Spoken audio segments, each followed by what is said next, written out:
చంద్రబాబు నాయుడు గారు అసెంబ్లీలో నుండి వెళ్ళిపోయారని చెప్పేసి అన్నారు.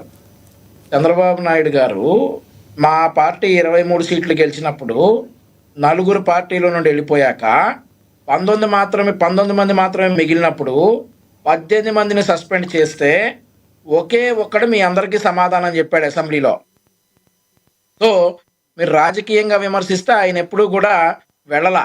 కానీ ఆయన అవమానపరిస్తే, ఆయన కుటుంబ సభ్యులను అనవసరంగా అవమానపరిస్తే ఆయన అది తట్టుకోలేక అసెంబ్లీలో నుంచి వెళ్ళిపోయారు. కానీ మీరు ప్రమాణ స్వీకారం వరకు చేసి ఆ తర్వాత మళ్ళీ ఎప్పుడూ కూడా అసెంబ్లీ మొహం చూడనటువంటి పరిస్థితి. మరొక విషయం ఏంటంటే, ఇప్పుడు జగన్మోహన్ రెడ్డి గారి దగ్గర 11 మంది ఎమ్మెల్యేలు ఉన్నారు. ఆయనతో కలుపుకుని 11, ఆయన కాకుండా 10 మంది. ఇప్పుడు మాట్లాడాలనుకుంటే ఆ 10 మందికి వచ్చే సమయం ఆయన ఒక్కడే కూడా మాట్లాడొచ్చు. 11 మందికి వచ్చేసిన సమయం, 10 మందికి వచ్చే సమయం ఆయన ఒక్కడే కూడా మాట్లాడొచ్చు. మాట్లాడరు. మరొకటి ఏంటంటే సార్, 2014 నుండి 19 వరకు కూడా జగన్మోహన్ రెడ్డి గారు అసెంబ్లీకి రాలా. మధ్యలో 2017లోనో ఎప్పుడో నేను రాని అసెంబ్లీగా వెళ్ళిపోయాడు. అంటే దీన్ని బట్టి అర్థం చేసుకోవాల్సింది ఏంటంటే, అధికారం ఉంటేనే జగన్మోహన్ రెడ్డి గారు అసెంబ్లీలో ఉంటారు. ఒకవేళ ప్రతిపక్షంలో ఉంటే, అంటే ప్రతిపక్ష హోదా ఇప్పుడు లేదనుకోండి, అది వేరే విషయం.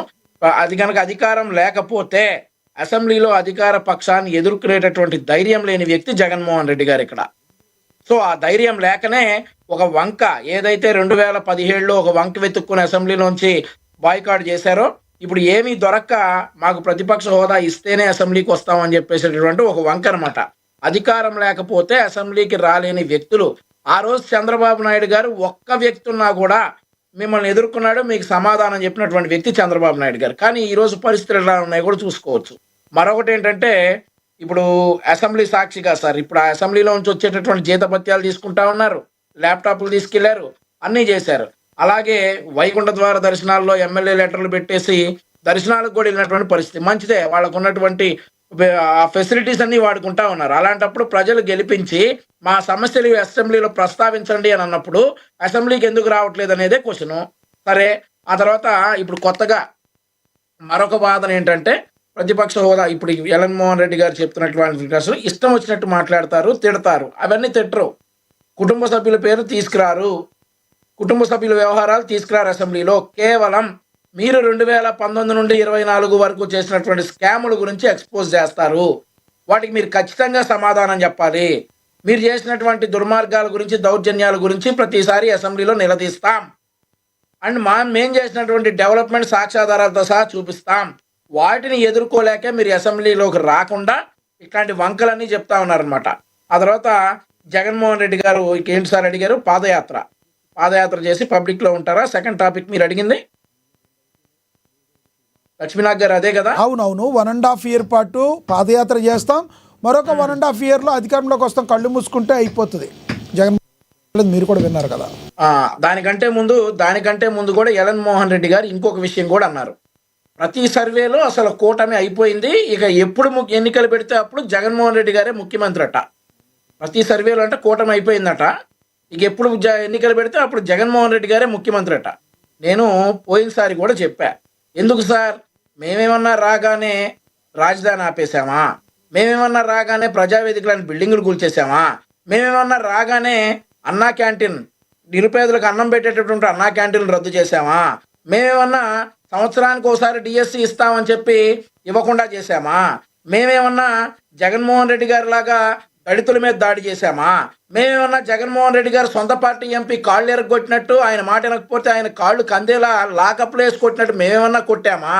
లేదంటే మేమేమన్నా ఈ మద్యం రేట్లు ఏంట్రా బాబు ఇంత షాక్ కొడతా ఉన్నాయనంటే అతన్ని తీసుకుని అతను చనిపోతే దాన్ని ఆత్మహత్య అన్నావా?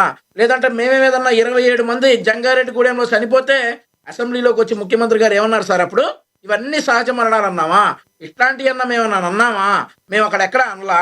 మేము రాగానే పేదల కడుపు నింపేటటువంటి అన్నా క్యాంటీన్లు పునరుద్ధరించాం. ఆ తర్వాత డిఎస్సి పెట్టి 16,000 మందికి ఉద్యోగాలు ఇచ్చాం. కానిస్టేబుల్స్కి 4,500 ఉన్నటువంటి స్టైఫండ్ని 12,000 చేశాం. మేము ఆ తర్వాత గూగుల్ పెట్టుబడులు 50 మొత్తం లక్షల కోట్ల రూపాయలు పెట్టుబడి తెచ్చాం. మేము హామీ ఇచ్చినట్లుగా ఉద్యోగాలు ఇస్తా ఉన్నాం. మేము హామీ ఇచ్చినట్లుగా ప్రతి ఒక్కటి నెరవేర్చుకుంటా వెళ్తా ఉన్నాం. మేము ఎందుకు సార్ ఏ సర్వేలో సార్ వెనకబడింది? సాక్షి చేసిన సర్వేలోనా? సాక్షి సర్వేలు ఎప్పుడో చేసినాయి సార్. వైనాడు 175 సర్వే చేసింది సాక్షి. మరి ఈ డిబేట్ వద్దులే, మళ్ళీ మేము 11 అన్నామంటే 11వ తారీఖు గుర్తు చేస్తారు. కానీ ఈ డిబేట్లో ఉన్నోళ్ళే ప్రమాణ స్వీకారాల తేదీలు కూడా గుర్తు చేశారు. సో అట్లాంటి సందర్భాల్లో మీ సాక్షి టీవీ డిబేట్లు నమ్ముకుంటే కనీసం ఈసారి సింగిల్ డిజిట్ కూడా వచ్చేటటువంటి పరిస్థితి ఉండదు. కాబట్టి మీ సర్వేలు అవన్నీ చేయించుకోండి, తప్పులేదు.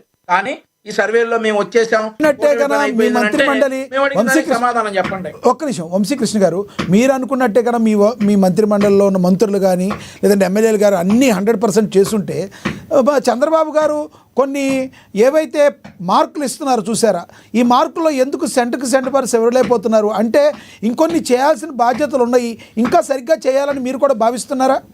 సగం మాత్రమే చేశారని అనుకుంటున్నారు? డెఫినెట్లీ సార్, మేము 100% తోటి పాస్ అయ్యామని మేము చెప్పట్లేదు. ఇక్కడ కొన్ని లోపాలు ఉంటాయి, ఆ లోపాలు డెఫినెట్లీ సరి చేసుకుంటాం, మంత్రులకు చెప్తాం. మీ పనితీరులో ఈ లోపం ఉంది, సరి చేసుకోండి అని మంత్రులకు చెప్తాం. మా కార్యకర్తలు చెప్తారు, మా నాయకులు చెప్తారు, ఇదిగో మీ మంత్రిత్వ శాఖలో ఈ లోపం ఉంది, దీన్ని సరి చేసుకోండి అని చెప్పడంలో తప్పు లేదు.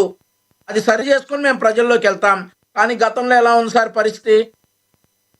ఫర్ ఎగ్జాంపుల్ ఒంగోలులో చూసుకుంటే సుబ్బారావు గుప్తా అనే